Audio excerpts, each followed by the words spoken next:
Cutbacks are expected for people doing cleanup on the MBTA. The cleaners work for contractors who would be allowed to make the cutbacks starting September 1st. Opposing the cutbacks is the union representing the cleaners, or janitors, 32BJ SEIU. We'd like to welcome the union's vice president, Roxana Rivera, and one of the cleaners, José Fajardo. Thank you both very much for being with us. Thank you. I want to start with Roxana. It sounds like this is the same story we heard a couple of years ago. A threat of cutbacks, it didn't happen. Well, what's going to happen now? So what we learned just last week was that the contractors that do the cleaning at the MBTA have been told that the MBTA wants to see a plan from them to do deep cuts in the number of people cleaning the stations, and that they want this to move as quickly as September 1st. Jose, what about you? What do you think would happen to your job if there were cutbacks? Well, if they cut hours, it's going to be double work, because I used to work in one of the stations. Is very, very dirty, like Chinatown.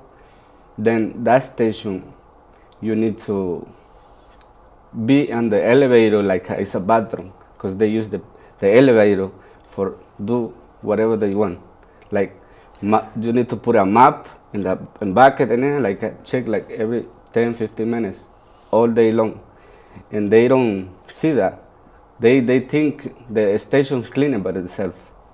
And doing that is extremely unpleasant work, but it takes some time because you have to clean it thoroughly, right? Oh yeah, you clean a lot of stuff. You clean vomit, defecates, all that kind of stuff, blood, all that kind of stuff. And then some people in the office, they don't really see the amazing job we're doing in it. And if they cut the hours, it's gonna be a lot of complaints, because it's not gonna be time to clean the whole stations, because they're gonna give you at least 2 or 3 stations for each people. You're just gonna be walking around with the broom. You're not gonna have time to mop, clean an elevator, or something else.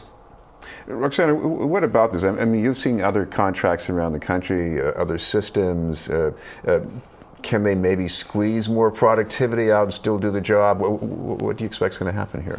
So the thing is that the number of people cleaning the stations is really already cut to the bone, because as more ridership has increased of the MBTA over the number of years, they haven't increased the number of janitors cleaning the stations. So basically, you're going to be asking the janitors to clean more stations with less workers, and that's just going to end up with a dirtier station, right? And so people are going to smell the results. There will be more rats, there will be more overflown garbage, there will be, and we think that's has public health ramifications. And this comes at a time when the MBTA has already increased fares. There's going to be more ridership, projected over the next, coming months. And the thing is that the stations are going to be dirtier.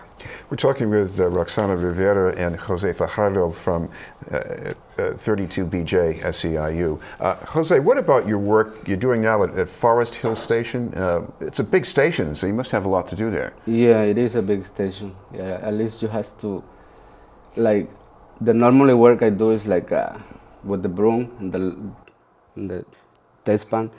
When I do like, I take 1 hour to go 1 round to the station. This is like a routine. You have it every day. Do you have any new things that you have to do now? Yeah, I do. I have to do like landscaping. Landscaping? Yeah, I do landscaping. Well, I'm like a handyman in it. Sometimes we do like a little extra work. I'm fine, I do it, but if they cut people, it's like it's gonna be extra. It's not gonna be time for do it, like especially Forest Hills. In a rush hour, you can even walk too many people. Roxana, some people will end up doing more work, but I guess some people could just lose their jobs too, right? Yeah, so 2 years. So the MBTA proposed a similar plan 2 years ago that we were able to stop. At that point, currently there's about 300 janitors that clean the stations, and they had proposed cutting 100 of them. So basically a third of the workforce, and leave the rest of the janitors to do all that work. And so we they have not clarified yet the deepness of these cuts, but we have heard that it's along those same lines. And so again, we think that it's just going, it's just going to lead to dirtier stations. And so, as the public pays the increased costs of fares, we think that they're not going to get the service that they deserve. How do you think it affects ridership, though? I mean, even just seeing, paper cups and bags, if you see more of that, what do you think that would be? Definitely. Like Jose was talking about, it's not enough just in a shift to go around one time. He has to revisit the same area multiple times on one shift. And so if he has less time to do that, then obviously there will be more visible garbage. There'll be, and again, in the T stations, it's not just garbage the same way that you'd say in an office building. There is, like he said, there is urine that they have to constantly be cleaning up. There's, feces. There's actually a lot of needles that actually ends up that the janitors have to pick up themselves. And we, 2 years ago, we put this forth in front of the MBTA just to really give them a picture of what it is cleaning outside of the stations, which is, somewhat different from what you see in an office building. Jose, I would expect a lot of trash early in the morning, at the end of the day, but at Forest Hills, you have a lot of students who come through in the afternoon. Maybe they have some snack food and they finish, they drop it on the floor maybe? They drop it everywhere. They don't really, it can be a trash can next to them, but they don't really put it on, just throw it on the floor. And you have to just clean it up. You have to say, stay quiet all the time. And then it's like Roxana says, it's not like a building. I've been working in a building. I have a part-time job like 2005, then like 5 minutes from Back Bay. It is a lot of difference. You just clean once. You just take the trash and the next day you come back. So in the station, when it's busy, like rush hour, 10 in the morning, 7 in the morning, you have to empty one of the trash barrels. Like 1 hour later, you have to come back and do it again. It's not like just a little time, Roxana. What's the strategy right now? What are you going to ask people to do?